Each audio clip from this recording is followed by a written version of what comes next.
안녕하세요, 여러분. 오늘 제가 전해드릴 이야기는 정말 충격적입니다. 지난주에 한 시청자분이 보내주신 메시지입니다. 어머니가 올해 81살이신데 작년까지만 해도 혼자서 시장도 가시고 친구들과 등산도 다니셨어요. 그런데 갑자기 이번 봄부터 기운이 없으시더니 지금은 화장실 가는 것도 힘들어 하십니다. 이게 정상인가요? 여러분 혹시 이런 경험 있으신가요? 80대 부모님이나 주변 어르신들이 갑자기 약해지시는 모습을 보신 적이요? 제가 최근 2년 동안 수집한 국내외 연구 자료들을 분석하면서 정말 놀라운 사실을 발견했습니다. 우리나라 평균 수명이 83세까지 늘어났다고 하지만 실제로는 80세를 기점으로 대부분 어르신들의 건강이 절벽처럼 떨어진다는 겁니다. 더욱 충격적인 건 건강보험공단 데이터를 보니까요. 80세 이상 어르신 중에 74%가 갑작스러운 건강 악화를 경험한다는 거예요. 그런데 말입니다. 이런 현상에는 분명한 이유가 있었습니다. 그리고 더욱 놀라운 건 100세 넘게 건강하게 사시는 분들한테는 특별한 공통점이 있다는 거죠. 오늘 이 영상에서는 80세 이후에 어르신들이 갑자기 약해지시는 3가지 숨은 이유와 100세까지 건강하게 사시는 분들만이 알고 있는 7가지 특별한 비결을 자세히 알아보겠습니다. 특히 3번째 이유는 정말 놀라우실 거예요. 그동안 우리가 부모님을 위해서 좋다고 생각했던 것들이 오히려 독이 될 수도 있다는 사실을 아시게 될 겁니다. 실제로 최근 서울대 연구팀이 발표한 자료를 보면요. 우리가 흔히 건강에 좋다고 믿는 특정한 습관이 오히려 수명을 줄일 수 있다고 합니다. 자, 그럼 이제부터 80세 이후에 갑자기 건강이 나빠지는 첫 번째 무서운 이유부터 차근차근 알아보도록 하겠습니다. 이 정보는 여러분의 부모님 건강은 물론이고 여러분 자신의 미래와도 직접 연결된 정말 중요한 내용이니까요. 끝까지 놓치지 마시기 바랍니다. 아버지, 오늘은 산책 안 나가세요? 다리에 힘이 없어서 그냥 집에서 쉬는 게 나을 것 같구나. 할머니, 요즘 왜 이렇게 자주 넘어지세요? 모르겠다. 예전 같지가 않네. 이런 대화들 여러분 주변에서도 자주 들리시죠? 80세 이후에 어르신들이 갑자기 약해지시는 첫 번째 이유, 바로 잠자는 근육 현상 때문입니다. 최근에 연세대학교 의과대학에서 발표한 연구 결과를 보면요. 80세 이상 어르신 중에 무려 91%가 이 잠자는 근육 현상을 겪고 계신다고 합니다. 잠자는 근육 현상이라는 게 뭐냐면요. 오랫동안 근육을 제대로 쓰지 않아서 근육이 점점 줄어들고 기능을 잃어버리는 거예요. 마치 사용하지 않는 기계가 녹슬어가는 것과 비슷하다고 보시면 됩니다. 특히 은퇴하신 후에 활동량이 확 줄어드신 어르신들한테 자주 나타나는데요. 처음에는 그냥 나이 들어서 그런가 보다 하시다가 나중에는 돌이킬 수 없는 상황까지 가시는 경우가 너무 많아요. 더욱 무서운 건요. 이 현상이 한번 시작되면 근육량이 매년 4%에서 8%씩 줄어든다는 겁니다. 생각해 보세요. 매년 8%씩 줄어든다면 10년 후에는 어떻게 될까요? 한번 시작된 근육 감소는 정말 눈덩이처럼 불어나요. 근육이 줄어들면 가장 먼저 나타나는 게 균형 감각이 떨어지는 거예요. 그래서 자주 넘어지시게 되고 한번 넘어지시면 골절이나 머리 다치실 위험이 엄청 높아지는 거죠. 그런데 말입니다. 하버드 의과대학에서 최근에 발표한 연구 결과가 정말 놀라워요. 근육이라는 게 단순히 힘만 쓰는 기관이 아니라는 거예요. 우리 몸의 면역력이랑 호르몬 분비, 심지어는 뇌 건강에도 직접적인 영향을 준다는 거죠. 근육에서 마이오카이네라는 특별한 물질이 나오는데요. 이게 면역력을 높이고 염증을 줄이는데 아주 중요한 역할을 한다는 사실이 밝혀진 거예요. 더 자세히 말씀드리면요. 근육이 줄어들수록 우리 몸의 기초 대사량도 함께 떨어져요. 그러면 같은 양의 음식을 드셔도 살이 더 쉽게 찌고 온몸에 염증이 늘어나요. 그 늘어난 염증은 또 근육을 더 줄어들게 만드는 악순환이 계속 반복되는 거죠. 한번 시작된 근육 감소는 면역력 저하, 당뇨병, 심장병 위험을 크게 높입니다. 특히 80세 이상에서는 이런 현상이 매우 빠르게 진행돼서 수명 단축으로 바로 이어질 수 있어요. 실제 사례를 하나 말씀드릴게요.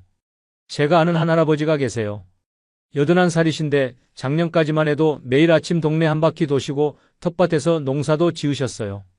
그런데 겨울에 감기 한번 심하게 앓으시고 나서 침대에서만 지내시더니 석 달 만에 완전히 다른 사람이 되셨어요. 혼자서는 화장실도 못 가시고 말씀도 어눌해지시고요. 이게 바로 잠자는 근육 현상의 무서운 면이에요. 한번 시작되면 정말 빠르게 악화되거든요. 하지만요, 여기서 희망적인 소식을 하나 전해드릴게요. 도쿄 장수연구소에서 90세 이상 어르신들을 대상으로 연구를 했는데요. 적절한 운동을 통해서 근육량을 회복하신 분들은 그렇지 않으신 분들보다 평균 8년 하고도 2개월을 더 사셨다고 해요. 네이처라는 세계적인 의학 저널에 실린 연구에 따르면요. 근육 운동은 80세 이후에도 충분히 효과가 있다고 합니다. 심지어 100세가 넘으신 분들도 적절한 운동을 통해서 근육량을 늘릴 수 있다는 놀라운 연구 결과도 있었어요. 중요한 건 어떻게 하느냐는 거죠. 잘못된 방식의 운동은 오히려 해가 될 수 있거든요. 이 부분은 나중에 자세히 다뤄보도록 하겠습니다. 그럼 이제 80세 이후에 갑자기 건강이 나빠지는 두 번째 이유를 알아보겠습니다. 이건 정말 의외실 거예요. 우리가 평소에 건강에 좋다고 믿어왔던 어떤 습관이 사실은 수명을 줄이고 있었다는 사실 말이에요. 할머니, 오늘 점심은 뭐 드셨어요? 그냥 밥에 김치만 먹었다. 혼자 먹으니까 뭘 해 먹기도 귀찮고. 아버지, 요즘 많이 마르신 것 같아요. 나이 들면 다 그런 거야. 밥은 매일 3끼 다 챙겨 먹고 있으니까 괜찮다. 혹시 이런 말씀 들어보신 적 있으신가요? 80세 이후에 어르신들이 갑자기 약해지시는 두 번째 이유는 바로 외로운 밥상 증후군 때문입니다. 국민건강보험공단에서 최근에 조사한 결과를 보면요. 80세 이상 어르신 중에 무려 79%가 영양실조 상태라고 해요. 그런데 놀라운 건 이분들 대부분이 하루 3끼를 꼬박꼬박 드시고 있다는 거예요. 외로운 밥상 증후군이라는 게 뭐냐면요. 혼자서 식사하는 습관이 계속되면서 생기는 영양 불균형 현상을 말해요. 문제는 단순히 밥을 얼마나 드시느냐가 아니라 혼자 드실 때는 영양의 질이 현저히 떨어진다는 거예요. 최근 서울대 식품영양학과에서 연구한 결과를 보면 혼자 식사하시는 어르신들은 가족과 함께 식사하시는 어르신들에 비해서 단백질 섭취량이 평균 47%나 적었다고 해요. 왜 그럴까요? 반찬을 여러 가지 준비하기 귀찮으시니까, 입맛이 없으시니까 그냥 간단히 드시게 되는 거죠. 혼자 먹으니까 김치랑 밥만 먹어도 괜찮겠지. 나이 들면 많이 안 먹어도 되는 거 아냐? 이런 생각들이 바로 위험 신호예요. 특히 단백질 부족은 앞서 말씀드린 잠자는 근육 현상을 더욱 빠르게 진행시켜요. 우리 근육은 하루에 1%에서 2%씩 자연스럽게 분해되는데 이걸 보충해주지 않으면 근육량이 급격히 감소하는 거예요. 외로운 밥상 증후군은 면역력 저하뿐만 아니라 우울증과 치매 위험도 크게 높인다고 해요. 실제로 혼자 식사하시는 어르신들은 그렇지 않으신 분들에 비해서 우울증 발생률이 3배하고도 2배나 높았어요. 더 놀라운 건요, 혼자 식사하실 때는 우리 몸의 영양소 흡수율도 떨어진다는 거예요. 즐거운 대화와 함께하는 식사는 단순한 사교 활동이 아니라 우리 몸의 소화 호르몬 분비를 도와주고 영양소 흡수를 높이는 중요한 건강 활동인 거죠. 실제 사례를 하나 들려드릴게요. 제가 아는 할머니가 계시는데요. 할아버지 돌아가신 후에 혼자 지내시면서 점점 말이 없어지시고 기운이 없어지셨어요. 검사를 해보니까 모든 영양 수치가 정상 이하였어요. 그런데 말이에요. 매일 3끼 다 챙겨 드시고 계셨거든요. 문제는 혼자 드시다 보니까 김치찌개 한번 끓여놓고 사흘씩 드시고 반찬은 김치하고 멸치볶음 정도만 드시고 계셨던 거예요. 할머니, 요즘 식사는 잘하세요? 그냥 밥에 김치만 먹어도 돼. 나이 들면 그런 거야. 이런 말씀을 하시는 분들이 계시다면 특별히 주의가 필요해요. 나이가 들수록 오히려 더 다양한 영양소가 필요하거든요. 그런데 말입니다. 희망적인 소식이 있어요. 부산대 의과대학에서 연구한 결과를 보면 식사 습관을 개선하신 어르신들은 6달 만에 면역력이 평균 63%나 향상되었다고 해요. 심지어 인지 기능도 개선되는 걸로 나타났죠. 어떻게 개선하셨을까요? 바로 함께 식사하기 시작하신 거예요. 경로당에서 점심 한 끼라도 함께 드시고 일주일에 2~3번은 자녀분들이랑 같이 드시고 이웃분들이랑 돌아가면서 식사 초대를 하시고요. 그런데 여기서 중요한 건요. 단순히 함께 드시는 것만으로는 안 돼요. 어떻게 드시느냐가 더 중요하거든요. 이 부분은 나중에 100세 어르신들의 비결을 말씀드릴 때 자세히 다뤄보겠습니다.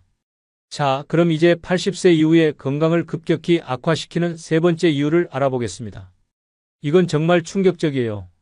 우리가 부모님을 사랑하는 마음에서 하는 행동이 오히려 독이 될 수도 있다는 사실 말이에요. 어머님, 넘어지실까봐 걱정되니까 되도록 집에서 쉬세요. 아버님이 아프신 후로 침대에만 계시니까 더 안 좋아지시는 것 같아요. 조심해서 나쁠 건 없잖아요. 혹시 이런 말씀하신 적 있으신가요? 80세 이후의 어르신들의 건강을 급격히 악화시키는 세 번째 이유는 바로 지나친 보호증후군 때문입니다. 이게 정말 의외죠? 우리가 부모님을 사랑하는 마음에서 하는 보호가 오히려 독이 될 수 있다는 거예요. 지나친 보호증후군이라는 게 뭐냐면요. 건강을 걱정한 나머지 오히려 지나치게 활동을 제한하면서 생기는 건강 악화 현상을 말해요. 특히 자녀분들의 과도한 걱정이 이런 현상을 더욱 부추기는 걸로 나타났어요. 생각해 보세요.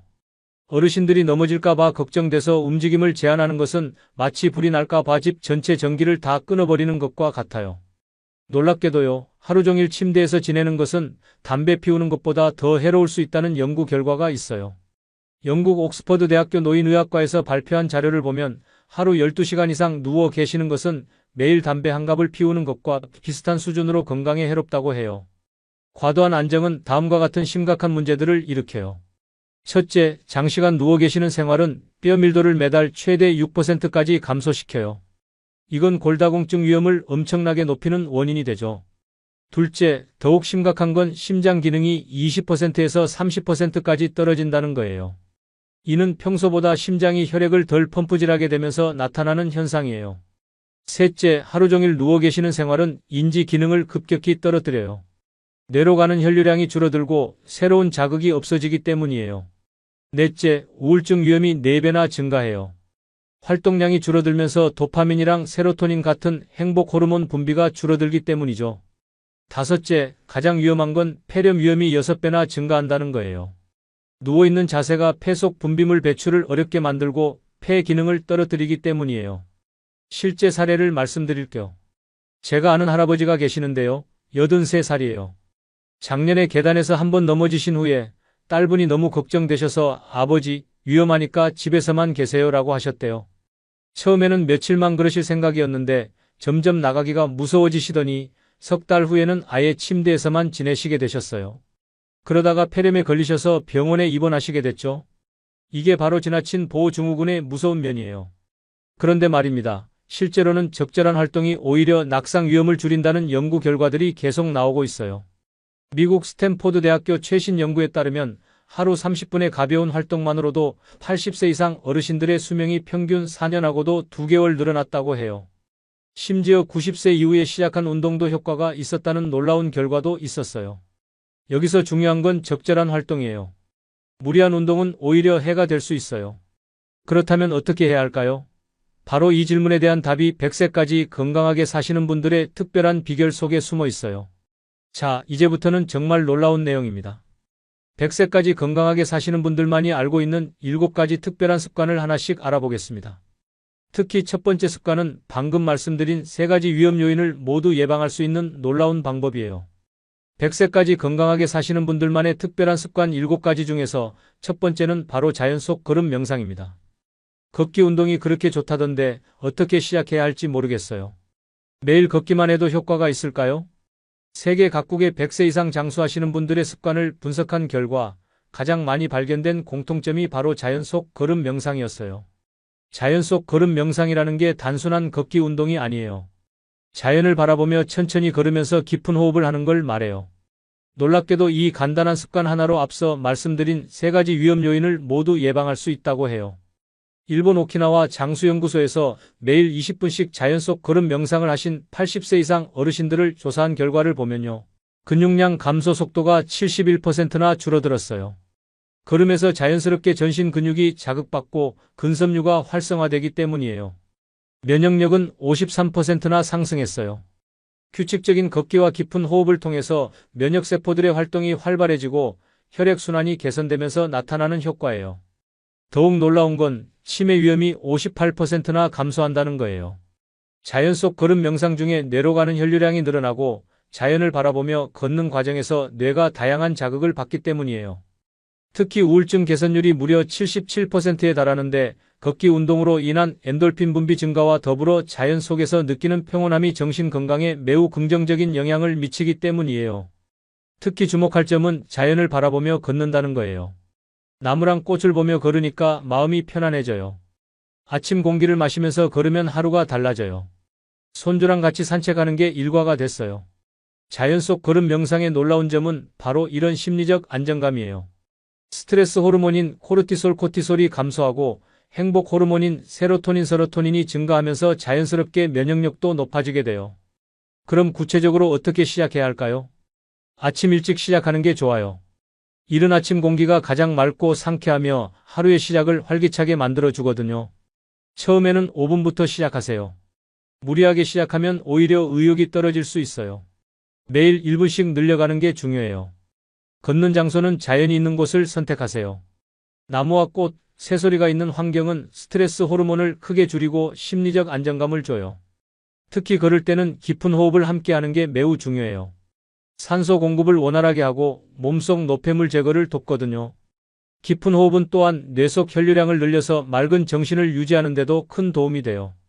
시작한 지 석 달 됐는데 허리 통증도 없어지고 잠도 잘 자요. 이제는 하루라도 안 나가면 뭔가 허전해요.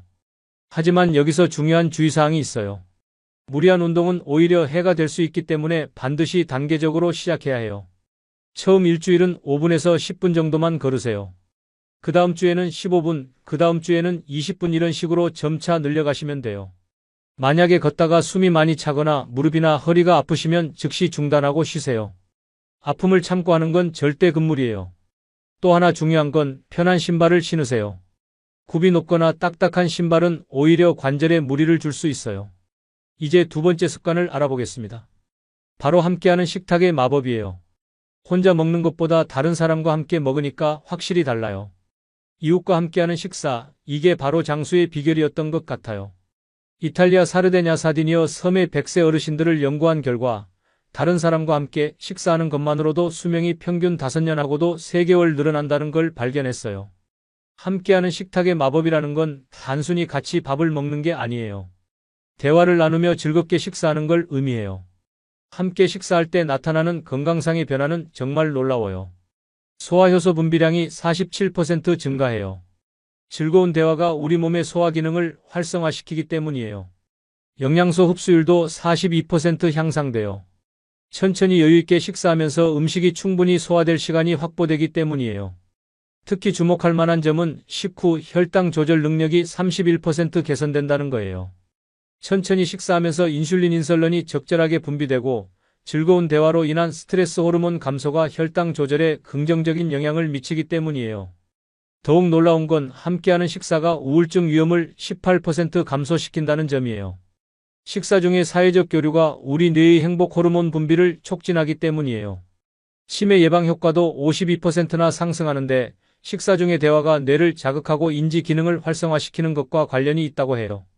특히 주목할 점은 대화의 질이에요. 긍정적인 대화를 나누며 식사할 때는 스트레스 호르몬인 코르티솔이 감소하고 행복 호르몬인 세로토닌이 증가한다고 해요. 텔레비전 보면서 먹는 것보다 이웃과 이야기하며 먹으니 확실히 달라요. 손주들이 같이 먹으면 입맛도 살아나고 기분도 좋아져요. 함께하는 식탁의 마법의 놀라운 효과는 여기서 끝이 아니에요. 면역력이 강화되는데 즐거운 식사 자리에서 분비되는 행복 호르몬이 면역세포의 활성도를 높이기 때문이에요. 수면의 질도 크게 개선되는데 규칙적인 식사 시간과 함께하는 식사에서 오는 심리적 안정감이 수면 호르몬 분비를 촉진하기 때문이에요. 기억력 향상 효과도 주목할 만한데 다양한 대화 주제와 사회적 교류가 뇌를 자극하고 활성화시키기 때문이에요. 심혈관 건강도 크게 증진되는데 여유로운 식사 속도가 혈압을 안정시키고 심장에 가해지는 부담을 줄이기 때문이에요. 가장 흥미로운 점은 함께하는 식사가 장수 유전자를 활성화한다는 사실이에요. 사회적 교류와 즐거운 식사가 텔로미어 끝 부위의 감소 속도를 늦추고 노화 관련 유전자들의 발현을 조절하기 때문이에요. 그렇다면 어떻게 시작해야 할까요? 일주일에 최소 3번 이상 다른 사람과 함께 식사하기를 시작하세요. 경로당이나 복지관의 공동 식사 프로그램에 참여하는 것도 좋은 방법이에요. 가족이나 이웃을 정기적으로 초대해서 함께 식사하는 것도 추천해요. 꼭 대단한 요리를 하실 필요는 없어요. 간단한 국물이라도 함께 나누면 충분해요. 식사 모임을 만들어 보세요. 같은 아파트 어르신들끼리, 교회나 성당 친구들끼리 정기적인 식사 모임을 만드시면 돼요. 손주나 자녀와 정기적인 식사 약속을 잡으세요. 일주일에 한 번이라도 함께 식사하는 시간을 정해두시면 좋아요. 처음엔 귀찮았는데 이제는 이렇게 모여서 먹는 게 일상이 됐어요. 함께 먹으면서 나누는 이야기가 삶의 즐거움이 되었습니다. 하지만 여기서 중요한 주의사항이 있어요. 과식이나 지나친 음주는 오히려 건강에 해로울 수 있으니 즐거운 대화에 중점을 두셔야 해요. 이제 세 번째 습관으로 넘어가 보겠습니다. 바로 뇌 근력 운동이에요. 치매 걱정 없이 살 수 있는 방법이 있다고요? 매일 신문만 읽어도 도움이 된다던데 정말인가요? 두뇌 운동 어떻게 시작해야 할지 모르겠어요. 캐나다 맥길머길 대학교 연구팀에서 발표한 놀라운 결과를 보면 특정한 방식의 뇌활동이 치매 위험을 최대 77, 수면의 질도 39% 개선되는데 하루 동안의 적절한 뇌활동이 자연스러운 피로감을 유도하고 수면 패턴을 정상화하기 때문이에요. 더욱 놀라운 건 전반적인 건강 상태가 46% 향상된다는 점이에요.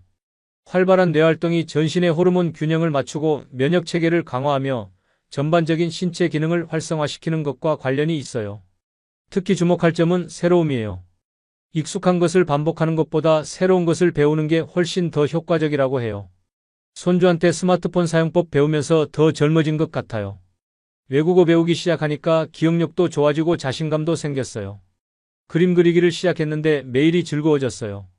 뇌 근력 운동의 놀라운 점은 신체 건강에도 직접적인 영향을 미친다는 거예요. 면역력이 강화되는데 뇌활동 증가가 면역 체계를 담당하는 세포들의 활성도를 높이기 때문이에요. 혈압도 자연스럽게 안정되는데 새로운 것을 배우는 과정에서 얻는 긍정적인 스트레스가 혈관을 건강하게 만들기 때문이에요. 스트레스도 눈에 띄게 감소하는데 새로운 취미 활동에 집중하는 동안 걱정과 불안이 자연스럽게 해소되기 때문이에요. 그럼 어떻게 시작하면 좋을까요? 새로운 언어를 배우는 게 특히 효과적이에요. 언어 학습이 뇌의 여러 영역을 동시에 자극하고 새로운 신경회로를 만들어내기 때문이에요. 실제로 외국어를 배우는 어르신들의 인지 기능이 그렇지 않은 분들보다 훨씬 높게 나타났어요. 악기 연주를 시작하는 것도 매우 좋은 방법이에요. 악기를 연주할 때는 시각, 청각, 촉각이 모두 사용되며 손가락을 따로 움직이는 동작이 뇌의 좌우 균형 발달을 돕기 때문이에요. 그림 그리기나 서예를 배우는 건 섬세한 손동작을 통해 뇌의 미세 운동 영역을 자극하고 창의력과 집중력을 높이는 데 탁월한 효과가 있어요. 특히 색감을 구분하고 조합하는 과정에서 뇌가 활발하게 활동하게 돼요. 디지털 기기 사용법을 익히는 것도 매우 효과적이에요. 스마트폰이나 태블릿을 배우는 과정에서 새로운 정보를 처리하고 기억하는 능력이 향상되며 디지털 세상과 소통하는 즐거움도 느낄 수 있어요. 요리 배우기도 추천해요.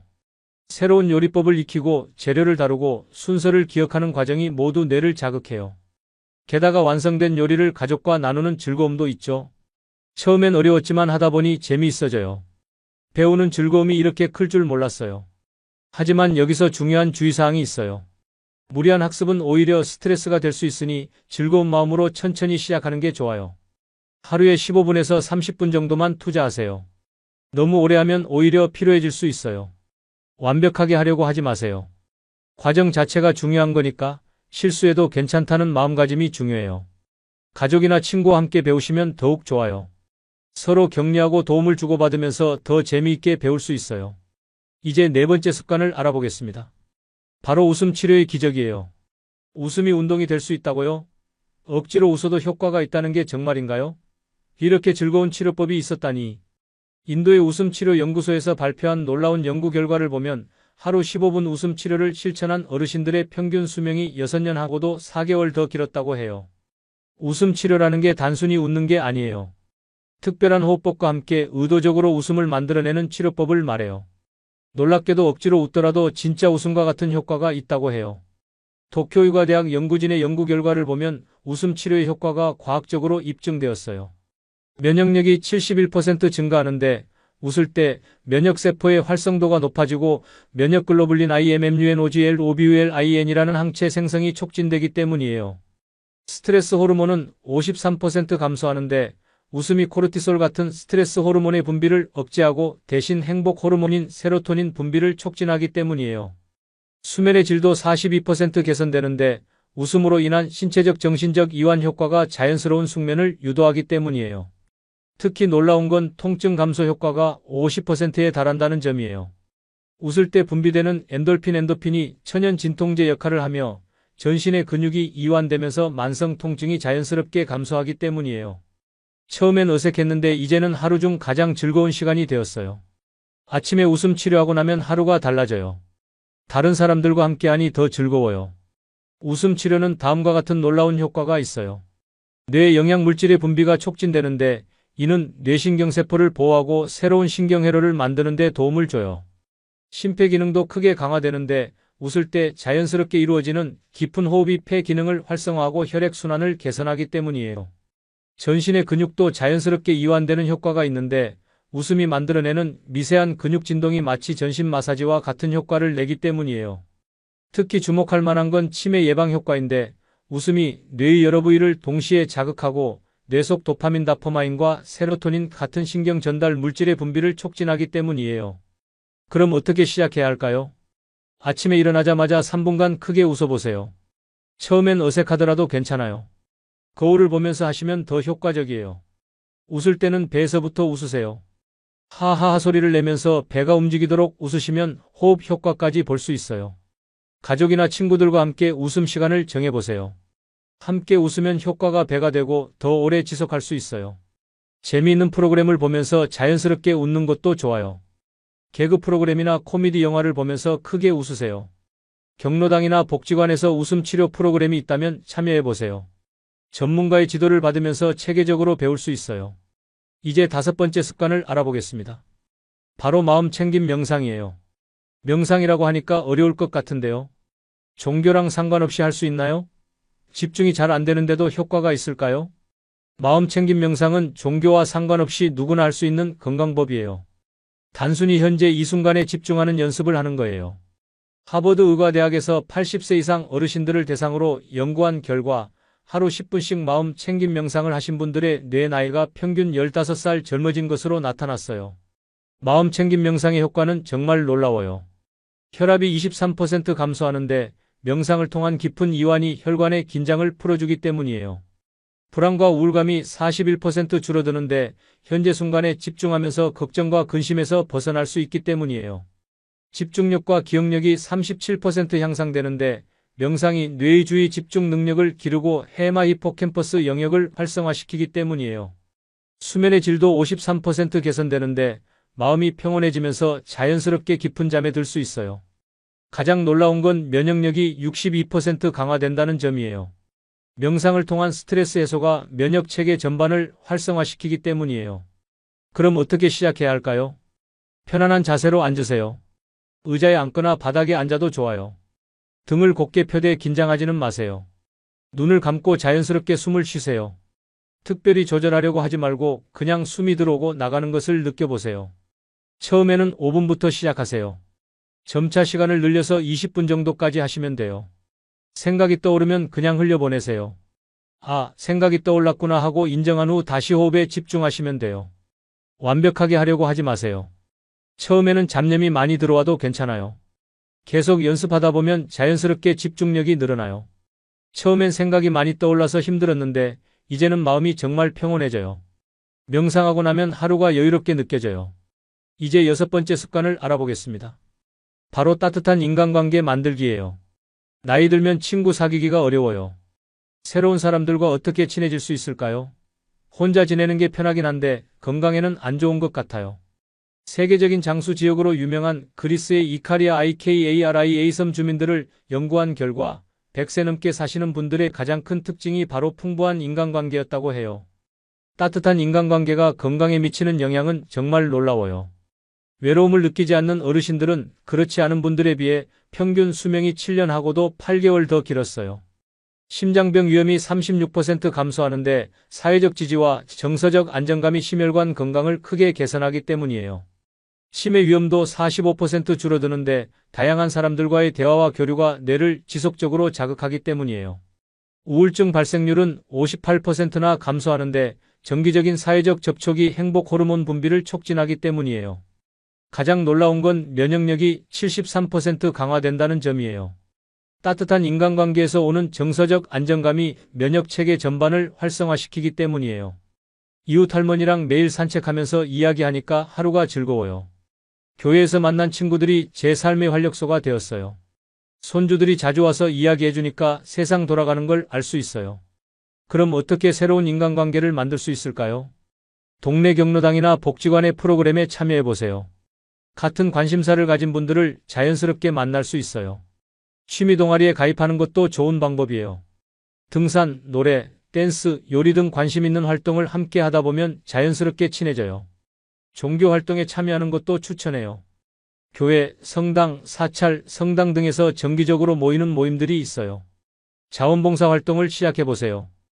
도서관, 복지관, 병원 등에서 자원봉사를 하면서 뜻깊은 일도 하고 좋은 사람들도 만날 수 있어요.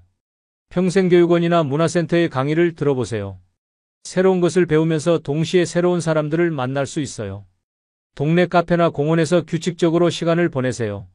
같은 시간에 같은 장소에 자주 가다 보면 자연스럽게 아는 사람들이 생겨요. 하지만 여기서 중요한 건 억지로 하려고 하지 마세요. 자연스럽게 마음이 맞는 사람들과 천천히 친해지는 게 좋아요. 상대방을 판단하거나 비판하지 마세요. 서로 다른 점을 인정하고 받아들이는 마음가짐이 중요해요. 이제 7번째이자 마지막 습관을 알아보겠습니다.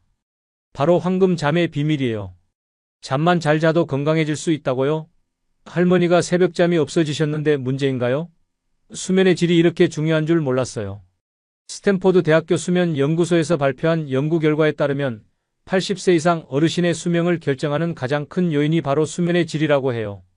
특히 주목할 만한 점은 수면의 질이 노화 속도와 직접적인 관련이 있다는 사실이에요. 황금 잠이라는 게 단순히 오래 자는 게 아니에요.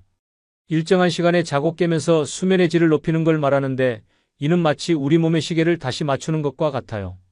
놀랍게도 이것만 제대로 해도 수명이 평균 9년 하고도 3개월 늘어난다는 연구 결과가 있어요. 더욱 놀라운 건 이미 건강이 나빠진 어르신들도 수면의 질을 개선하면 건강이 회복된다는 점이에요.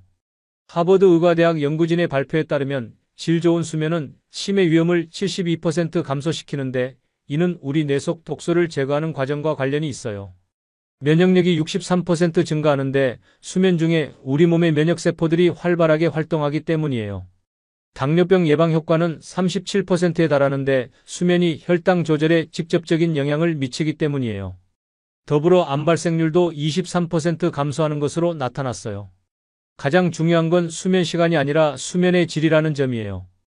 6시간의 깊은 수면이 8시간의 얕은 수면보다 더 효과적이라고 해요.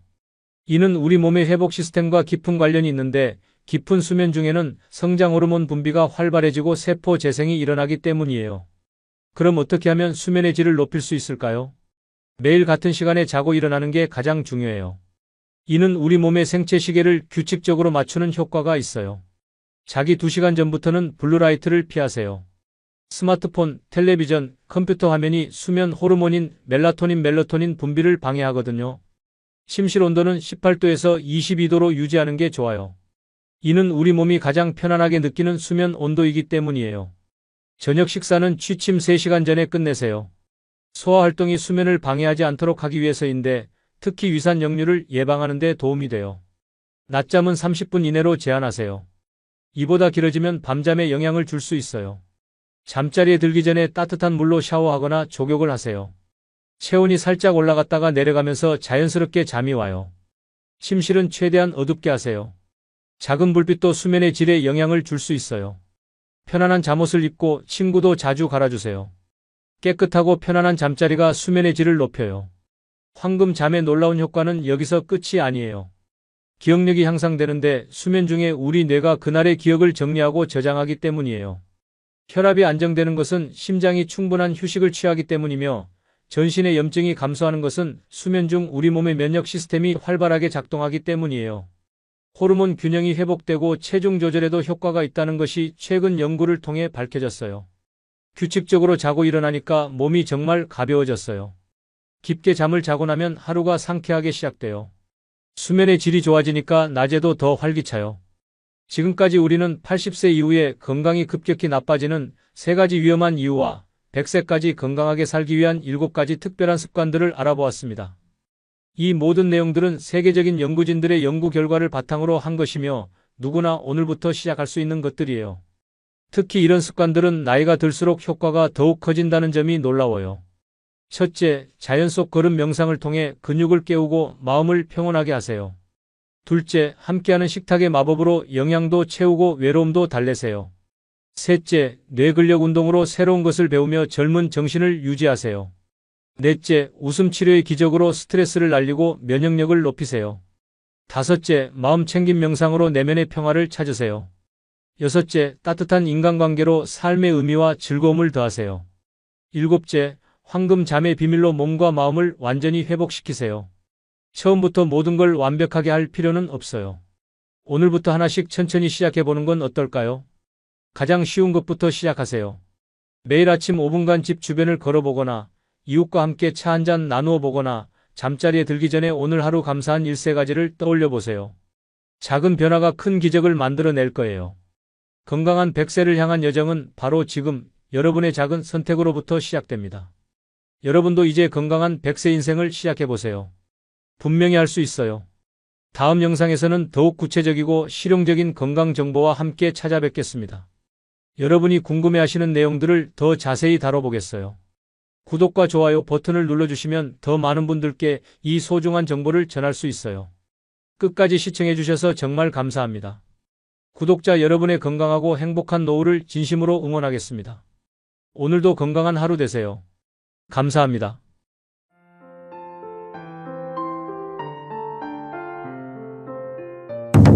저는 요양원에서 일하는 간병사입니다. 지난주에 정말 잊을 수 없는 일이 있었어요.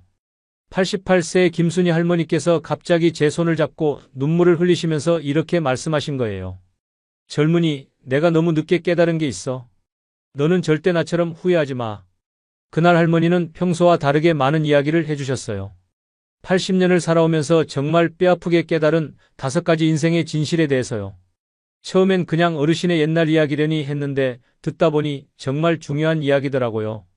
할머니가 말씀하시길 이런 진실들을 미리 알았다면 인생이 완전히 달라졌을 거라고 하시거든요. 그래서 오늘 여러분께 할머니의 이야기를 그대로 전해드리려고 해요. 특히 지금 30대, 40대, 50대이신 분들께는 정말 중요한 이야기가 될 거예요. 왜냐하면 할머니 말씀으로는 이 나이대에 깨달아야 나중에 후회하지 않는다고 하거든요. 할머니는 평생 성공적인 삶을 사셨어요. 남편분은 큰 회사 임원이셨고 자녀 3분 모두 훌륭하게 키우셨고 경제적으로도 여유롭게 사셨대요. 겉으로 보기엔 정말 부러운 인생이셨죠. 하지만 할머니가 하신 말씀은 충격적이었어요. 젊은이, 겉으로는 성공한 것 같아 보이지만 나는 정작 중요한 것들을 너무 많이 놓쳤어. 그게 지금도 너무 아파. 그럼 지금부터 할머니가 들려주신 5가지 인생의 진실을 여러분께 전해드리겠습니다. 혹시 이 이야기가 여러분의 인생에 작은 도움이라도 된다면 정말 좋겠어요. 젊은이, 첫 번째로 꼭 알아야 할 게 있어요. 시간은 정말로 되돌릴 수 없다는 거예요. 할머니는 이렇게 말씀을 시작하셨어요. 나는 평생 바쁘게 살았어요. 젊을 때는 시간이 무한할 것 같았거든요. 20대에는 아직 젊으니까 나중에 해도 돼. 30대에는 인생이 이제 시작이야. 40대에는 아직 한창 때야. 50대에도 시간이 많다고 생각했어요. 하지만 60대가 되니까 뭔가 다르더라고요. 시간이 빨리 간다는 느낌이 들기 시작했어요. 하루가 금세 지나가고 일주일이 순식간에 지나가고 한 달이 눈 깜짝할 사이에 지나갔어요. 70대가 되니까 더 심해졌어요. 이제는 1년이 마치 몇 달처럼 느껴져요. 왜 그럴까 생각해보니 젊을 때는 새로운 경험이 많아서 시간이 천천히 가는 것 같지만 나이가 들수록 일상이 반복되니까 시간이 빨리 가는 것 같더라고요. 그런데 정말 무서운 건 그 빨리 지나간 시간들 속에서 내가 정작 중요한 사람들과 보낸 시간이 너무 적다는 걸 깨달았을 때예요. 할머니의 가장 큰 후회는 부모님과의 시간이라고 하셨어요. 우리 어머니는 80세에 돌아가셨어요. 아버지는 78세에 세상을 떠나셨고요. 그분들이 살아계실 때는 나도 정말 바빴어요. 남편 뒷바라지하느라, 아이들 키우느라, 집안일 하느라. 어머니께서 가끔 전화하셔서 딸아, 시간 있을 때 한번 놀러와라 하시면 나는 항상 어머니, 이번 주는 바빠서 안 되고 다음 주에 꼭 갈래요 라고 대답했어요. 그런데 그 다음 주는 계속 밀려났어요. 또 다른 일이 생기고 또 바쁜 일이 있고 그러다가 어머니께서 갑자기 쓰러지셨어요. 심근경색이었어요. 병원에 입원하신 후 사흘 만에 돌아가셨어요. 어머니의 장례를 치르면서 나는 정말 많이 울었어요. 슬퍼서가 아니라 후회 때문이었어요. 왜 그때 시간을 내지 못했을까? 왜 항상 다음에 했을까? 어머니와 마지막으로 제대로 된 대화를 나눈 게 언제였는지도 기억이 안 났어요. 할머니 목소리가 떨리시더라고요. 어머니가 정말 원하셨던 건 돈도 아니고 선물도 아니었어요. 그냥 딸과 함께 차 한잔 마시면서 이야기 나누는 시간이었을 거예요. 그런데 나는 그 소중한 시간을 계속 미뤘어요. 아버지의 경우는 더 가슴 아파요. 아버지는 은퇴하신 후에 많이 외로우셨을 거예요. 평생 바쁘게 일만 하시다가 갑자기 할 일이 없어지니까요.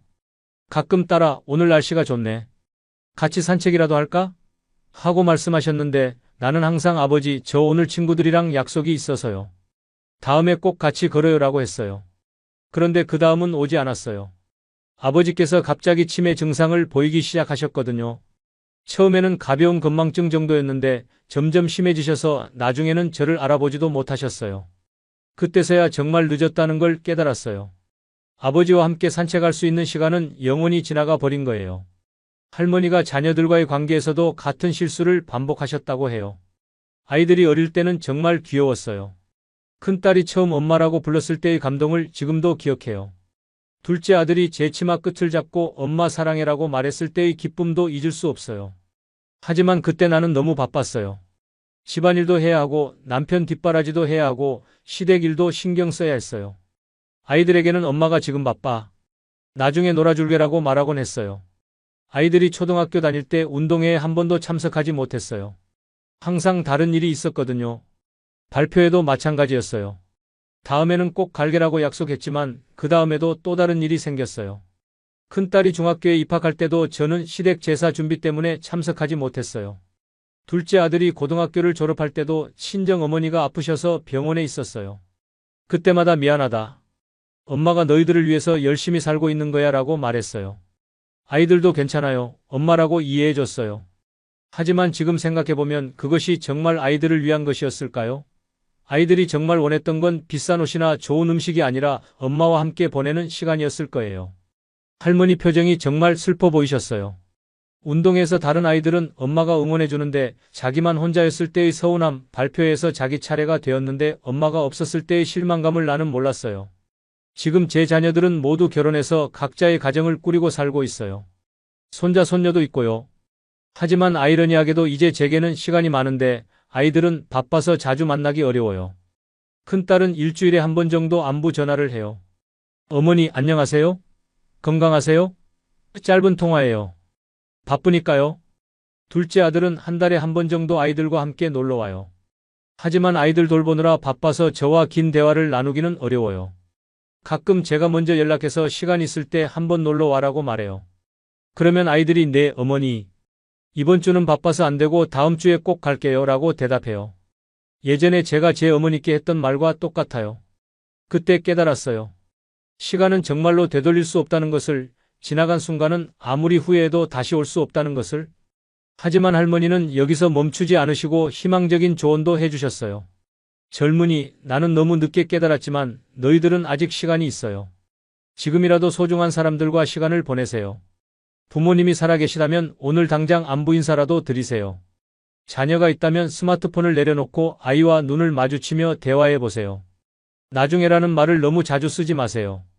나중은 영원히 오지 않을 수도 있어요. 바쁘다는 핑계로 소중한 사람들과의 시간을 미루지 마세요. 그 바쁜 일들이 과연 가족보다 더 중요한가요? 일은 내가 없어도 돌아가지만 가족과의 관계는 내가 신경 쓰지 않으면 멀어져요. 시간의 무서운 점은 그것이 모든 사람에게 공평하다는 거예요. 부자든 가난한 사람이든 모든 사람에게 하루는 24시간이에요. 그리고 그 시간은 한 번 지나가면 절대 되돌릴 수 없어요. 저는 이제 88세예요. 통계적으로 봤을 때 앞으로 살 날이 얼마 남지 않았어요. 그래서 더욱 아쉬워요. 왜 진작 깨닫지 못했을까 하는 후회가 커요. 하지만 여러분은 아직 젊어요. 아직 시간이 있어요. 제가 겪은 후회를 여러분은 겪지 않으셨으면 좋겠어요. 지금 당장 소중한 사람들에게 연락해 보세요. 오늘 저녁에는 가족과 함께 식사하면서 진솔한 대화를 나눠보세요. 할머니의 두 번째 이야기는 건강에 관한 것이었어요. 젊은이, 두 번째로 꼭 알아야 할 건 건강을 잃으면 정말 모든 게 무너진다는 거예요. 나는 젊을 때 건강을 공기처럼 당연한 것으로 여겼어요.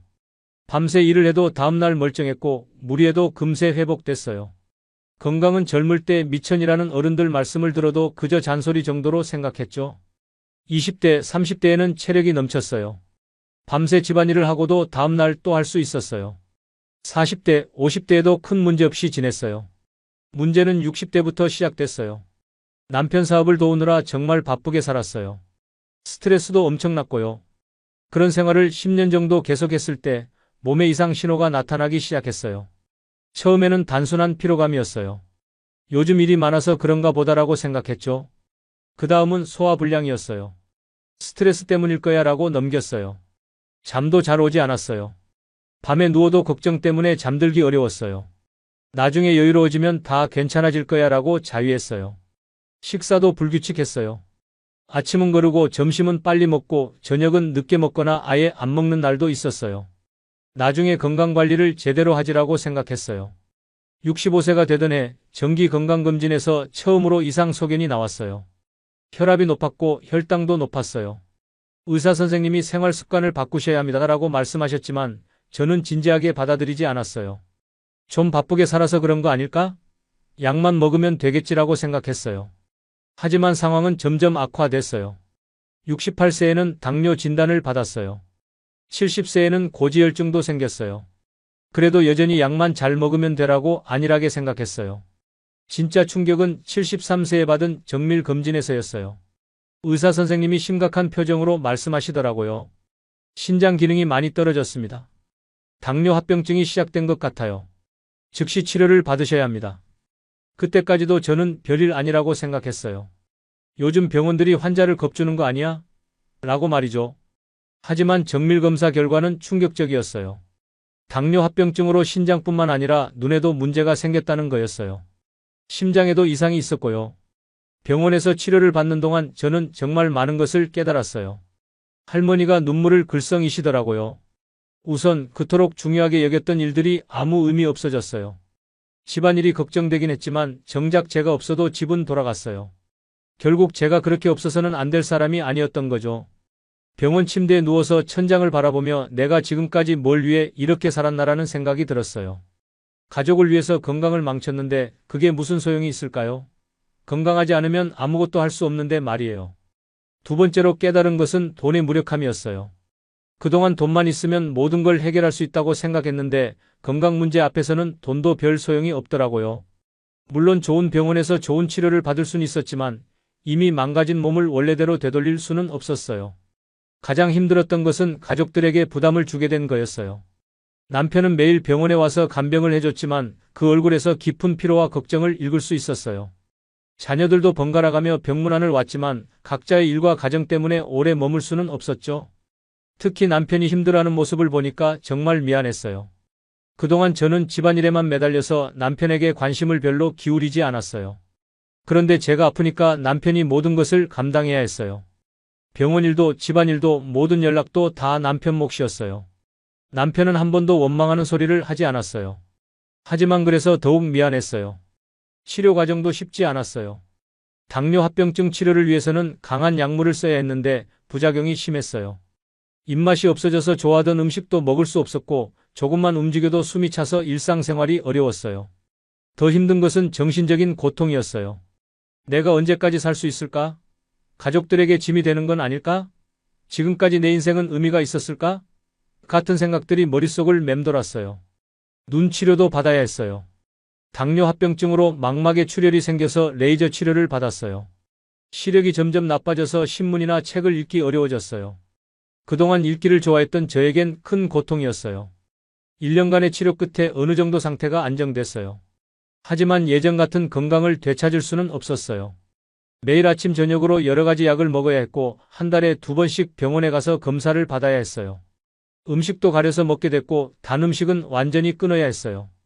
퇴원 후에도 일상생활이 완전히 달라졌어요. 예전엔 하루 종일 바쁘게 움직였는데 이제는 조금만 무리해도 금세 지쳤어요. 계단을 오르는 것도 힘들어졌고 멀리 걷는 것도 어려워졌어요.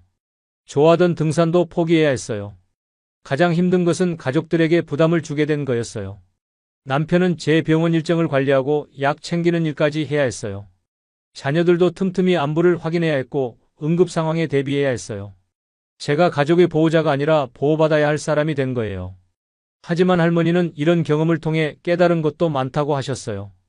이런 경험을 통해 깨달은 것도 많아요. 건강이야말로 모든 것의 기초라는 것을 뼈저리게 느꼈어요. 아무리 많은 돈이 있어도 아무리 좋은 가족이 있어도 건강하지 않으면 아무것도 제대로 누릴 수 없어요. 또한 가족의 소중함도 다시 한번 깨달았어요. 제가 아플 때 곁에 있어준 사람들은 가족뿐이었어요.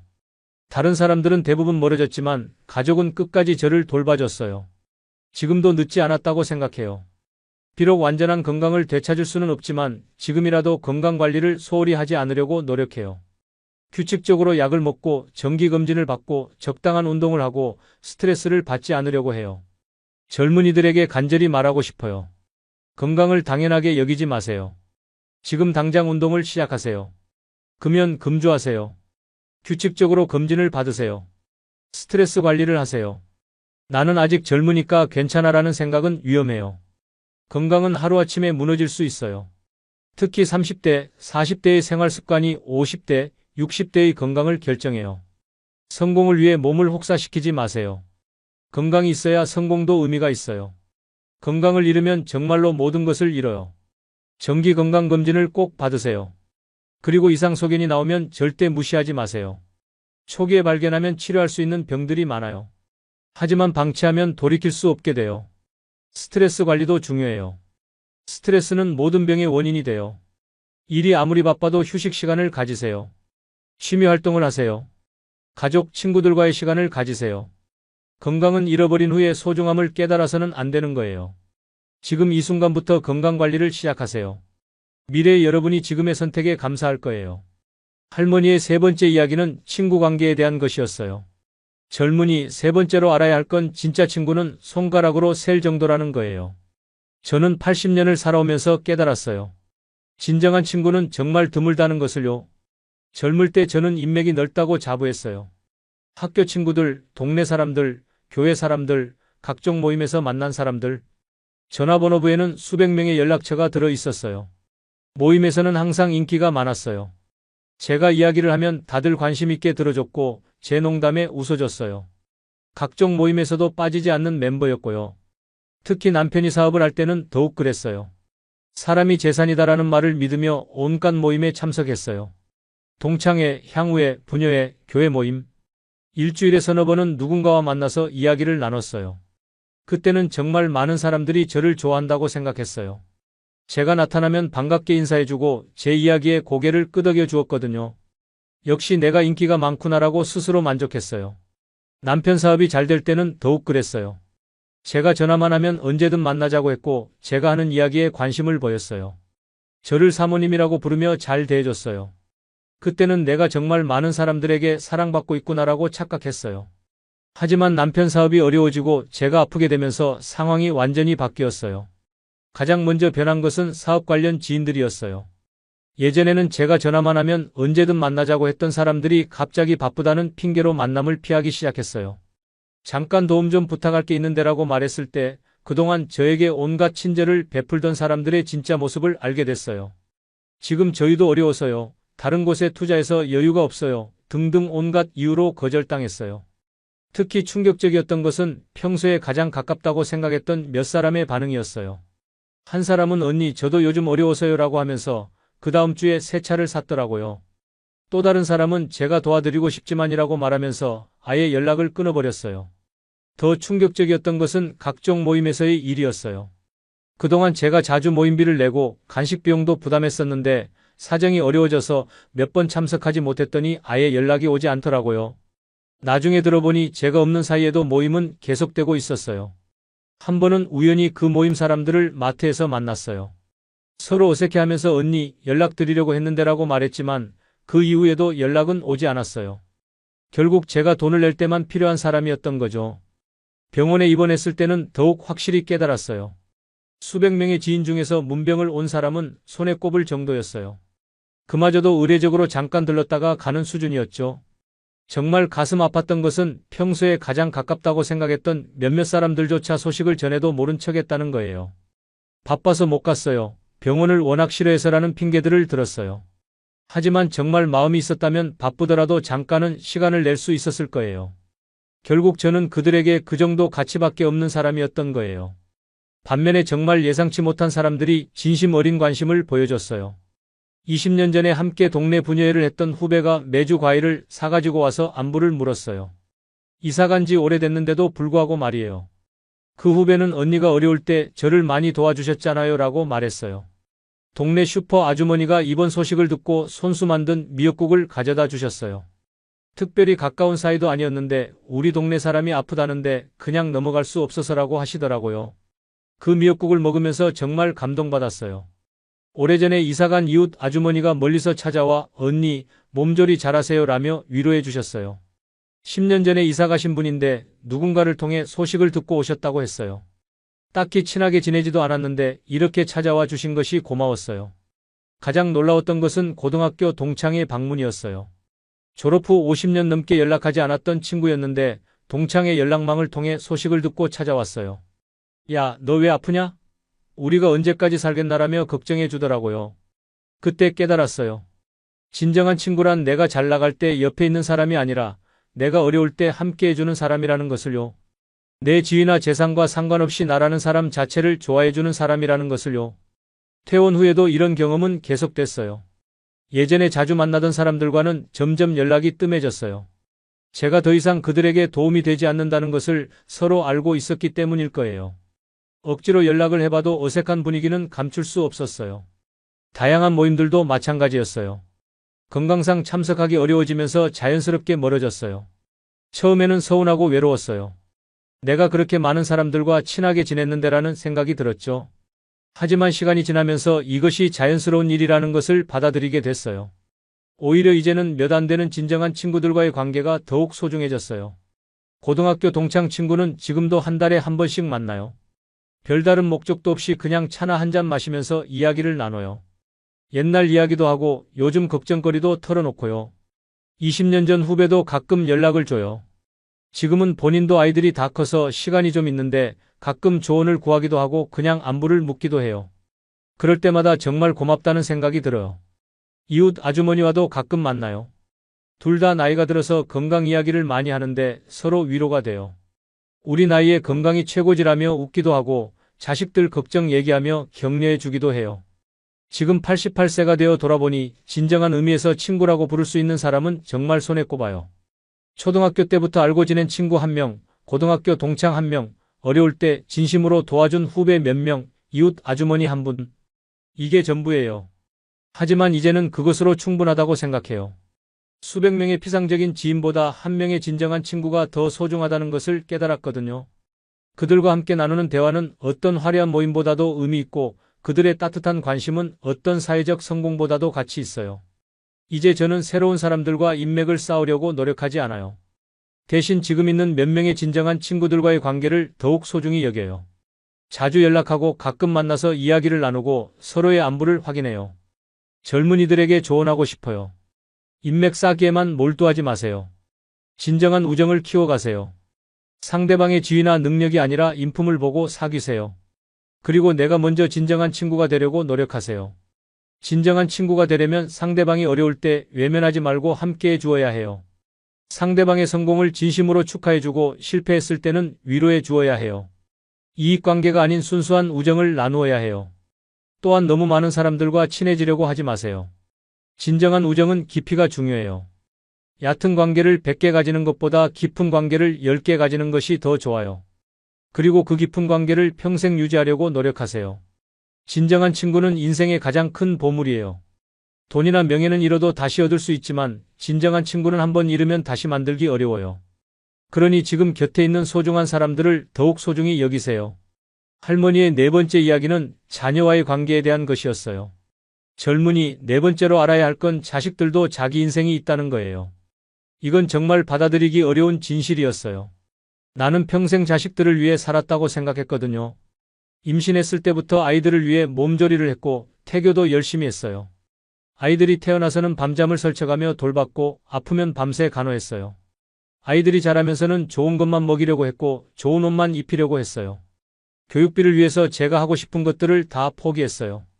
학원비를 위해서 새 옷 사는 것도 참았고 과외비를 위해서 친구들과의 모임도 줄였어요. 아이들 대학 등록금을 위해서는 제가 아르바이트까지 했어요. 그때는 당연한 일이라고 생각했어요. 부모가 자식을 위해서 희생하는 건 당연하다고 여겼어요. 그리고 아이들도 부모인 저를 당연히 필요로 할 거라고 믿었어요.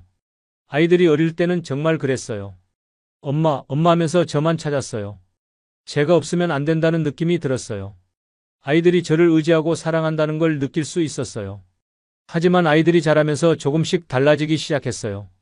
중학교, 고등학교가 되면서 친구들과 보내는 시간이 많아졌어요. 저보다는 친구들의 말을 더 중요하게 여기기 시작했어요. 그래도 괜찮다고 생각했어요.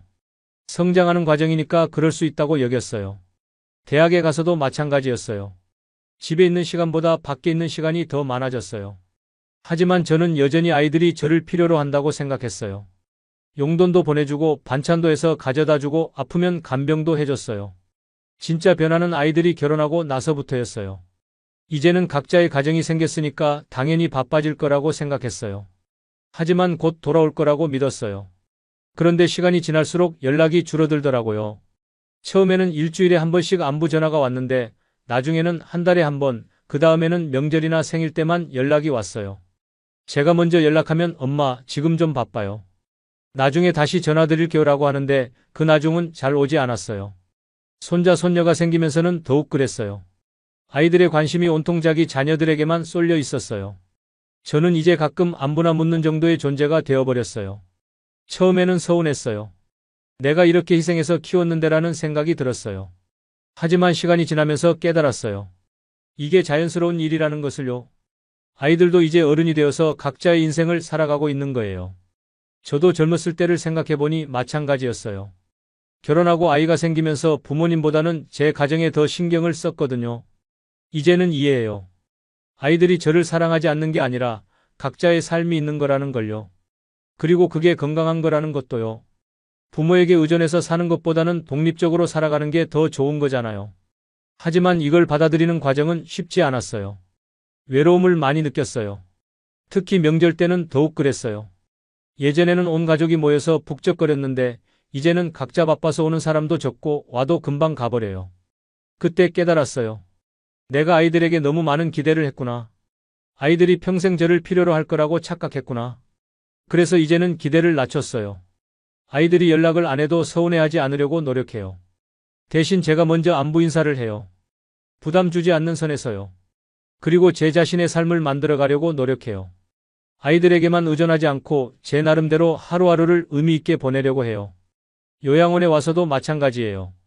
처음에는 아이들이 저를 요양원에 보낸 게 서운했어요. 하지만 지금은 이해해요. 아이들도 각자 바쁜 생활이 있는데 저를 돌보기가 쉽지 않았을 거예요. 오히려 여기서 또래분들과 함께 지내면서 더 편해졌어요. 아이들에게 부담을 주지 않아도 되니까 마음도 편하고요. 젊은 부모들에게 말하고 싶어요. 아이들을 사랑하되 너무 많은 기대를 하지는 마세요. 아이들이 언젠가는 독립해서 각자의 삶을 살아갈 거라는 걸 미리 받아들이세요. 그리고 아이들을 위해서만 사시지 마세요. 여러분 자신의 삶도 소중해요. 아이들이 다 커서 떠난 후에도 여러분은 계속 살아가야 하거든요. 부모 자식 관계도 적당한 거리를 유지하는 게 좋아요. 너무 가까우면 서로 부담스럽고 너무 멀면 서운해요. 서로를 배려하면서도 각자의 삶을 존중하는 관계가 가장 건강한 것 같아요. 할머니의 마지막 5번째 이야기는 죽음에 대한 것이었어요. 젊은이, 마지막으로 꼭 알아야 할 건 죽음이 생각보다 가까이 있다는 거예요. 이 말을 하실 때 할머니의 표정이 정말 평온하셨어요. 젊을 때는 죽음이 아주 먼 이야기라고 생각했어요. 나는 아직 젊으니까, 건강하니까 오래 살 거라고 믿었어요. 하지만 나이가 들면서 주변 사람들이 하나둘 세상을 떠나는 걸 보게 됐어요. 먼저는 부모님이 돌아가셨고 그 다음에는 남편이 떠났어요. 친구들도 하나둘 세상을 떠나기 시작했어요. 그때 깨달았어요. 죽음이 정말 가까이 와 있다는 것을요. 처음에는 무서웠어요. 언젠가 나도 죽는다는 게 받아들여지지 않았어요. 밤에 잠들 때마다 혹시 내일 아침에 깨지 못하면 어떻게 하지? 라는 생각이 들었어요.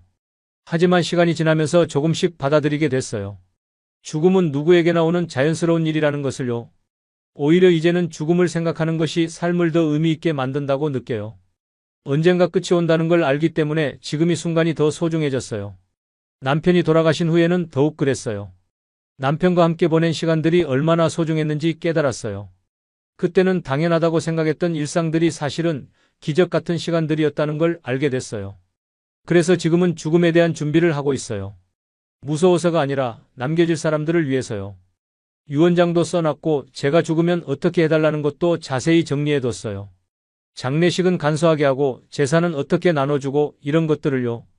그런 걸 정리해두니까 마음이 한결 편해졌어요. 언제 죽어도 후회 없다는 생각이 들어요. 그리고 이제는 매일매일을 감사하며 살려고 해요. 아침에 눈을 뜨는 것, 밥을 맛있게 먹는 것, 친구들과 이야기를 나누는 것. 이 모든 게 당연한 게 아니라 감사한 일이라는 걸 알게 됐어요. 죽음을 생각한다고 해서 우울해지는 건 아니에요. 오히려 삶이 더 생생해졌어요. 하루하루가 더 소중해졌고 작은 일에도 감사할 수 있게 됐어요. 젊은이들에게 말하고 싶어요. 죽음을 너무 멀리 생각하지 마세요.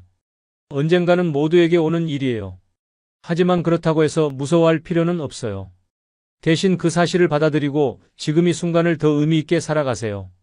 사랑하는 사람들에게 사랑한다고 말하세요. 고마운 사람들에게 고맙다고 표현하세요. 미루지 말고 지금 당장 하세요. 시간은 우리가 생각하는 것보다 훨씬 빨리 지나가거든요. 그리고 죽음을 준비하는 것도 중요해요. 유언장을 쓰는 것, 재산을 정리하는 것, 가족들과 화해하는 것, 이런 것들을 미리 해두면 나중에 후회하지 않을 거예요. 죽음은 끝이 아니라 또 다른 시작일 수도 있어요. 그러니까 너무 무서워하지 말고 당당하게 준비하세요. 할머니의 이야기가 모두 끝났을 때 저는 정말 많은 생각이 들었어요. 88년을 살아온 한 분의 지혜가 얼마나 깊고 소중한지 새삼 깨달았거든요. 할머니는 마지막으로 이렇게 말씀하셨어요. 젊은이, 내가 이런 이야기를 하는 이유는 같은 후회를 하지 말라는 거예요. 나는 너무 늦게 깨달았지만 너희들은 지금부터라도 시작할 수 있잖아요. 첫째, 시간을 소중히 여기세요. 지금 이 순간이 다시 오지 않는다는 걸 기억하세요. 둘째, 건강을 당연하게 여기지 마세요. 지금부터 몸과 마음을 잘 돌보세요.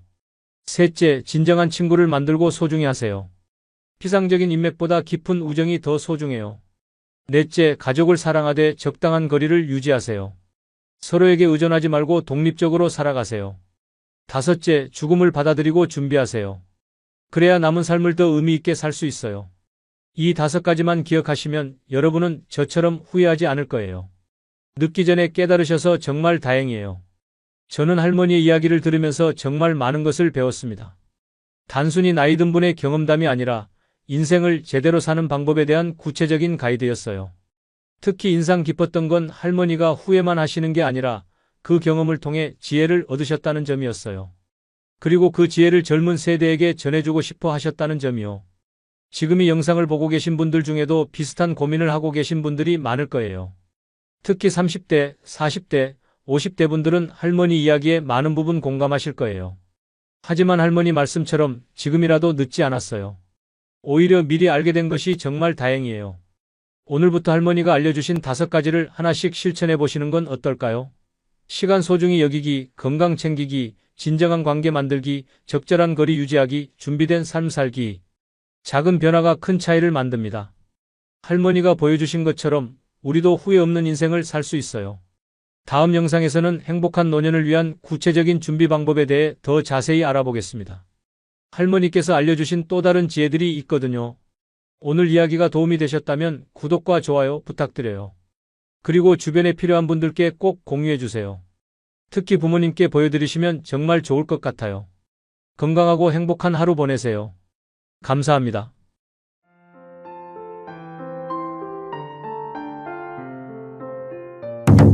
안녕하세요. 저는 30년간 재활의학과에서 일해온 김재현 의사입니다. 오늘 여러분께 정말 놀라운 이야기를 들려드리고 싶어요. 지난주 제 진료실에 85세 할아버지 한 분이 오셨는데 그분이 의자에서 일어나는 모습을 보고 저는 깜짝 놀랐습니다. 팔에 힘을 전혀 쓰지 않고 마치 20대 청년처럼 자연스럽게 일어서시는 거예요. 처음에는 제가 잘못 본 줄 알았어요. 하지만 그분은 계속해서 저의 상식을 뒤집는 모습들을 보여주셨거든요. 계단을 성큼성큼 올라가시고 한 발로 서서 균형을 잡으시고 심지어 바닥에서 도움 없이 일어서기까지 하시더라고요. 그날 저는 의학 교과서를 다시 펼쳤습니다. 정말 나이가 들면 모든 기능이 떨어지는 게 당연한 걸까? 혹시 우리가 노화에 대해 잘못 알고 있는 건 아닐까? 30년간 수많은 고령 환자분들을 진료하면서 저는 놀라운 사실을 발견했어요. 같은 나이라도 어떤 분들은 놀라울 정도로 젊은 몸을 유지하고 계시더라고요. 그런 분들에게는 공통점이 있었습니다. 오늘은 그 공통점, 즉 나이가 들어도 건강을 유지하는 분들이 가진 8가지 특별한 능력에 대해 말씀드리려고 해요.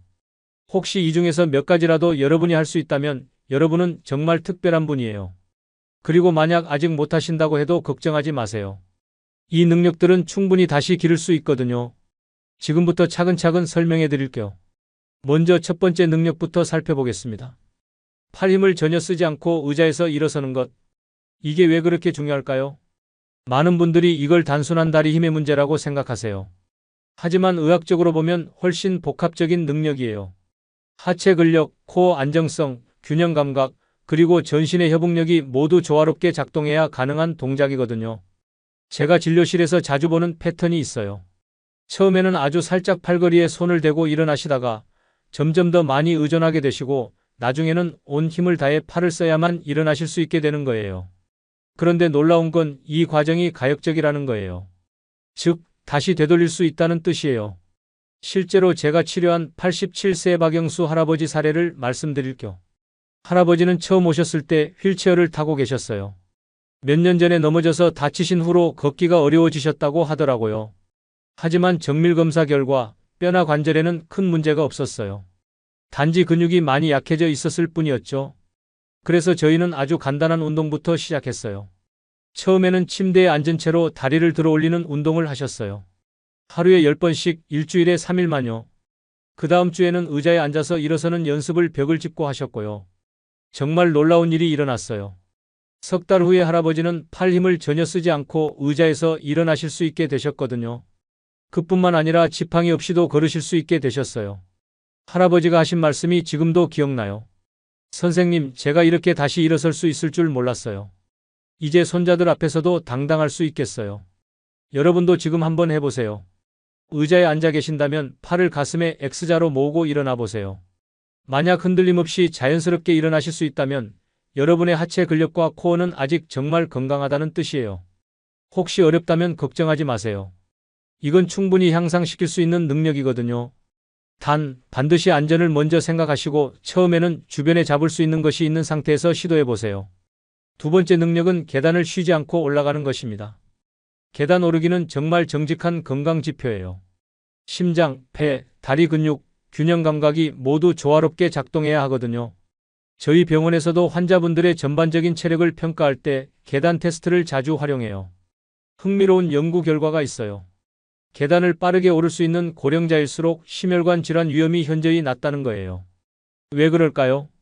계단을 오르는 동작은 심장이 평소보다 훨씬 많은 혈액을 온몸에 공급해야 하는 상황이에요. 마치 자동차 엔진이 언덕을 오를 때 더 많은 힘을 내야 하는 것과 비슷하죠. 건강한 심장은 이런 상황에 잘 적응하지만 그렇지 않은 심장은 금세 무리가 와요. 제가 기억하는 82세 김순자 할머니 이야기를 해드릴 겸. 할머니는 처음 오셨을 때 계단 한 층도 오르기 힘들어 하셨어요. 가슴이 답답하고 숨이 차서 중간에 꼭 쉬어야 한다고 하시더라고요. 검사 결과 심장에 큰 문제는 없었지만 심폐지구력이 많이 떨어져 있었어요. 그래서 할머니께 아주 천천히 안전하게 운동을 시작하도록 도와드렸죠. 처음에는 복도에서 평지 걷기부터 시작했어요. 하루 10분씩 일주일에 3일만요. 그 다음에는 계단 한 칸씩 오르는 연습을 했고요. 중요한 건 절대 무리하지 않는 거였어요. 정말 놀라운 변화가 일어났어요. 6개월 후에 할머니는 병원 2층까지 쉬지 않고 올라오실 수 있게 되셨거든요. 얼굴도 훨씬 밝아지셨고 숨도 차지 않으셨어요. 할머니가 하신 말씀이 인상 깊었어요. 선생님, 이제 백화점에 가서도 에스컬레이터 타지 않고 계단으로 올라가요. 젊은 사람들보다 빨라요. 계단 오르기는 단순한 운동이 아니라 삶의 질과 직결되는 능력이에요. 계단을 자유롭게 오를 수 있다면 어디든 갈 수 있고 무엇이든 할 수 있거든요. 혹시 지금 계단이 힘드시다면 절대 포기하지 마세요. 하지만 반드시 의사와 상담 후에 안전한 범위에서 시작하시길 바라요. 세 번째 능력은 눈을 감고 한 발로 30초 동안 서 있는 것입니다. 균형 감각은 나이가 들면서 가장 먼저 떨어지는 기능 중 하나예요. 하지만 동시에 가장 중요한 기능이기도 하죠. 왜냐하면 균형을 잃으면 낙상으로 이어지고 낙상은 고령자에게 정말 위험하거든요. 균형 감각은 생각보다 복잡한 시스템이에요. 귀 속의 전정기관, 눈에서 오는 시각 정보, 발바닥과 관절에서 오는 감각, 그리고 이 모든 걸 통합하는 뇌의 기능까지 모두 조화롭게 작동해야 해요. 놀라운 건 이 중 어느 하나가 문제가 생겨도 다른 기관들이 보상할 수 있다는 거예요. 하지만 그러려면 지속적인 훈련이 필요해요. 제가 치료한 80세 이정자 할머니 사례를 말씀드릴 겸. 할머니는 몇 달 전에 집에서 넘어져서 손목을 다치신 후로 걷는 게 무서워지셨다고 하더라고요. 선생님, 또 넘어질까봐 무서워서 밖에 나가기도 싫어요. 화장실 갈 때도 벽을 짚고 가요. 검사해보니 할머니의 균형 감각이 많이 떨어져 있었어요. 눈을 감고 한 발로 서는 건 고사하고 눈을 뜨고도 한 발로 서기 어려워하셨거든요. 하지만 균형 감각은 훈련으로 충분히 향상시킬 수 있어요. 할머니와 함께 아주 안전한 환경에서 연습을 시작했죠. 처음에는 양손으로 난간을 잡고 한 발로 3초씩 서는 연습부터 했어요. 그 다음에는 한 손만 대고 그 다음에는 손가락 한 개만 대고 이런 식으로 점진적으로 난이도를 높여갔죠. 정말 놀라운 변화였어요. 3개월 후에 할머니는 눈을 감고도 한 발로 20초 이상 서 계실 수 있게 되셨거든요. 그리고 가장 중요한 건 넘어질까봐 하는 두려움이 사라지셨다는 거예요. 선생님, 이제 밤에 화장실 갈 때도 무섭지 않아요. 산책도 다시 나가기 시작했어요. 균형 감각이 좋다는 건 단순히 넘어지지 않는다는 의미가 아니에요. 그건 뇌의 여러 기능이 아직 잘 작동하고 있다는 뜻이고 앞으로도 독립적인 생활을 유지할 수 있다는 뜻이에요. 혹시 지금 여러분도 한번 해보세요. 안전한 곳에서 잡을 수 있는 게 근처에 있는 상태에서 한 발로 서보시는 거예요. 10초만 서 계실 수 있어도 정말 훌륭한 거예요. 네 번째 능력은 바닥에서 도움 없이 일어서는 것입니다.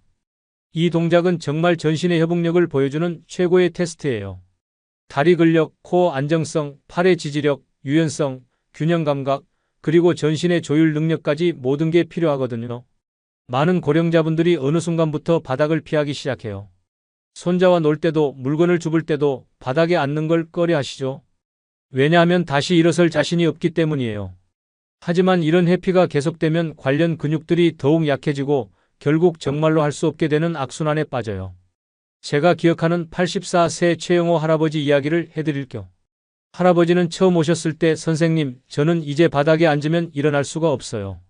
그래서 손자들과도 제대로 놀아줄 수가 없어요 라고 하시더라고요. 실제로 바닥에 앉아보시라고 했더니 정말 혼자서는 일어나기 어려워하셨어요. 하지만 근육 자체에는 큰 문제가 없었어요. 단지 조율이 안 되고 있었을 뿐이었죠. 그래서 단계별로 연습을 시작했어요. 처음에는 침대 가장자리에 앉았다가 일어나는 연습부터 했고 그 다음에는 점점 낮은 곳에서 시도해 보셨어요. 중요한 건 절대 무리하지 않고 항상 안전한 환경에서 하는 거였어요. 몇 달 후 정말 감동적인 순간이 왔어요. 할아버지가 바닥에 앉았다가 도움 없이 스스로 일어나신 거예요. 그때 할아버지 표정을 잊을 수가 없어요. 선생님, 이제 손자들과 바닥에서 마음껏 놀 수 있겠어요. 바닥에서 일어날 수 있다는 건 단순한 신체 능력 이상의 의미가 있어요. 그건 인생을 제약 없이 살 수 있다는 뜻이거든요. 혹시 지금 이 능력이 어렵다고 느끼신다면 절대 혼자 시도하지 마세요. 반드시 주변에 도움을 줄 수 있는 사람이 있을 때, 그리고 전문가의 지도 하에 안전하게 연습하시길 바라요. 다섯 번째 능력은 5kg 정도의 물건을 들고 10분간 걷는 것입니다. 이건 기능적 근력이라고 하는 건데요. 단순히 무거운 걸 들 수 있다는 게 아니라 일상생활에서 실제로 필요한 힘을 유지할 수 있느냐의 문제예요.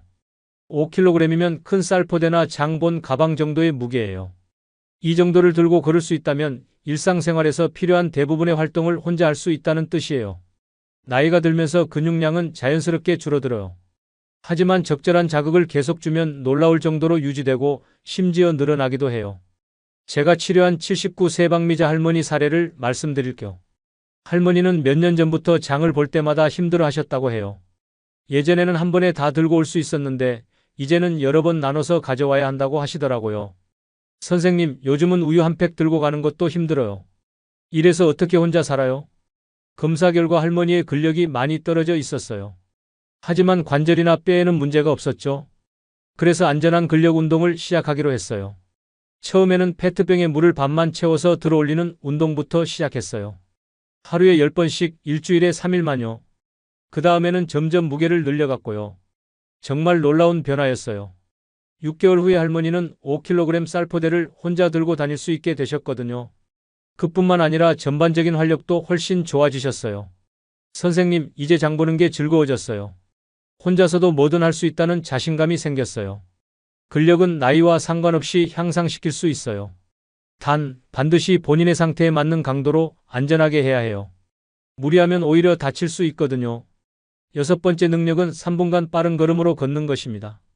걷기는 정말 완벽한 운동이에요. 특히 빠른 걸음으로 걷는 건 심장, 폐, 혈관, 근육을 모두 자극하는 최고의 유산소 운동이거든요. 연구 결과에 따르면 빠르게 걸을 수 있는 고령자일수록 수명이 길고 치매 위험도 낮다고 해요. 왜 그럴까요? 빠르게 걷기 위해서는 심장이 빠르게 뛰어야 하고 혈액이 온몸에 잘 공급되어야 하고 뇌에도 충분한 산소가 가야 해요. 이 모든 게 잘 작동한다는 건 전신이 건강하다는 뜻이죠. 제가 기억하는 81세 김대수 할아버지 이야기를 해드릴게요. 할아버지는 젊었을 때 마라톤을 즐기셨던 분이에요. 하지만 몇 년 전부터 걸음이 느려지기 시작하셨다고 해요. 선생님, 예전에는 젊은 사람들보다 빨리 걸었는데 이제는 강아지 산책시키는 할머니들보다도 느려요. 검사해보니 심폐기능이 많이 떨어져 있었어요. 하지만 심장에 특별한 병이 있는 건 아니었죠. 단지 오랫동안 사용하지 않아서 기능이 떨어진 거였어요. 그래서 천천히 안전하게 걷기 운동을 다시 시작하기로 했어요. 처음에는 평소 속도로 10분 걷기부터 시작했고 점점 속도와 시간을 늘려갔어요. 정말 놀라운 변화였어요. 1년 후에 할아버지는 다시 빠른 걸음으로 30분 이상 걸으실 수 있게 되셨거든요. 그리고 가장 중요한 건 삶의 활력이 돌아오셨다는 거예요. 선생님, 이제 어디든 걸어다니고 싶어요. 버스 정류장까지 뛰어갈 수도 있어요. 빠르게 걷는 능력은 단순한 체력의 문제가 아니에요. 그건 인생을 적극적으로 살아갈 의욕의 표현이기도 해요. 혹시 요즘 걸음이 느려지셨다고 느끼신다면 절대 당연하게 받아들이지 마세요. 안전한 범위에서 조금씩 속도를 높여보시길 바라요. 7번째 능력은 복잡한 동작을 순서대로 정확하게 수행하는 것입니다. 이건 단순한 신체 능력이 아니라 뇌와 몸이 얼마나 잘 협력하고 있느냐를 보여주는 지표예요. 예를 들어 앉았다가 일어서서 걷기, 방향 바꾸기, 다시 앉기 같은 일련의 동작을 실수 없이 할 수 있느냐 하는 거죠. 나이가 들면서 가장 무서운 건 치매예요. 하지만 복잡한 동작을 정확하게 할 수 있다면 뇌의 여러 영역이 아직 잘 작동하고 있다는 뜻이에요. 제가 치료한 78세 이순희 할머니 사례를 말씀드릴게요. 할머니는 몇 달 전부터 일상 동작을 할 때 자꾸 실수가 늘었다고 하시더라고요. 선생님, 요리할 때도 순서가 헷갈리고 길을 걸을 때도 중간에 멈칫하게 돼요. 혹시 치매 초기 증상인가요? 검사 결과 심각한 인지장애는 아니었어요. 하지만 뇌와 몸의 협응 능력이 조금 떨어져 있었죠. 다행히 이런 능력은 훈련으로 충분히 향상시킬 수 있어요. 할머니와 함께 다양한 동작 연습을 시작했어요. 처음에는 간단한 동작부터 예를 들어 앉았다가 일어서기, 세 발자국 걷기, 방향 돌기, 다시 앉기 같은 동작들을요. 그 다음에는 점점 복잡한 동작들을 추가해 갔어요. 걷다가 장애물 피하기, 걷다가 멈춰서 뒤돌아보기 이런 식으로요. 정말 놀라운 변화였어요. 석 달 후에 할머니는 복잡한 동작들을 실수 없이 정확하게 하실 수 있게 되셨거든요. 그리고 일상생활에서의 자신감도 많이 회복되셨어요. 선생님, 이제 요리할 때도 순서가 헷갈리지 않아요. 머리가 맑아진 느낌이에요. 뇌와 몸의 협응 능력은 사용하지 않으면 떨어지지만 꾸준히 사용하면 계속 유지되고 향상돼요. 중요한 건 다양한 자극을 지속적으로 주는 거예요. 마지막 8번째 능력은 스트레스 상황에서도 안정된 호흡을 유지하는 것입니다. 이건 자율신경계의 건강을 보여주는 정말 중요한 지표예요.